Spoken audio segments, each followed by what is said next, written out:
Hello everyone. Today I have given you one assignment related to class and object where you have to create two functions. One is ascending and second is a descending, right? And in that functions you have to print the values, right? This was the assignment which is given by me. Now today I will try to solve this assignment so that even if you are at home and you are unable to solve it, uh, watch this video and try to learn how exactly I am doing this work. Okay. So here we need to include the IOStream file first. Okay, then we need using namespace standard. Okay, so now we will create the class as discussed in the morning that you need to create a class first. So I am creating a class. I have already given the name. I don't know, I don't remember the exact assignment which is given. Okay, so if I have given the name of the class, then use that name, otherwise I am using a demo class. Okay, so this is a demo class I am creating. Here what I will do, I will create a access specifier. So as discussed in the morning, you have to give the access specifier as a public. There are three kind of access specifier: public, private and protected, out of which I am using a public. And here I am creating a function ASC that is used for ascending order. Okay, and one more function I want to use is void DESC.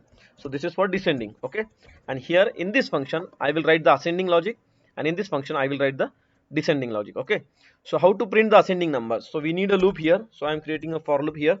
So for using the I variable, I am using integer I, and I am creating second variable as j. Okay, so here what I will do, I equals to 0, I should be less than equals to 10, and I plus plus. So this is the for loop I am using, and here I am printing cout I and then end L. So this will print my ascending order, right? After that what we want is we want to print the descending order. So I will use one more loop. So here the variable I is already used, so now I will use the second variable, that is j. So j equals to 0, j should be less than equals to 10, and no, we need to start the j with 0, sorry 10, because we want the data in a descending order. So we should start the j from 0. So j equals to 10, then j should be greater than equals to 0. They should be greater than equals to 0, and then j minus minus.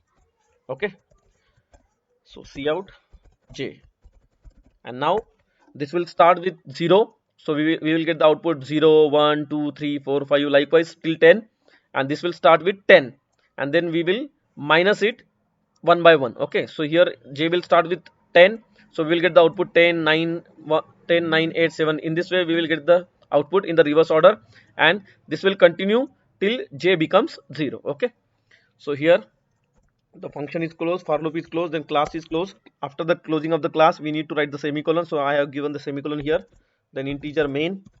Here I am using integer main.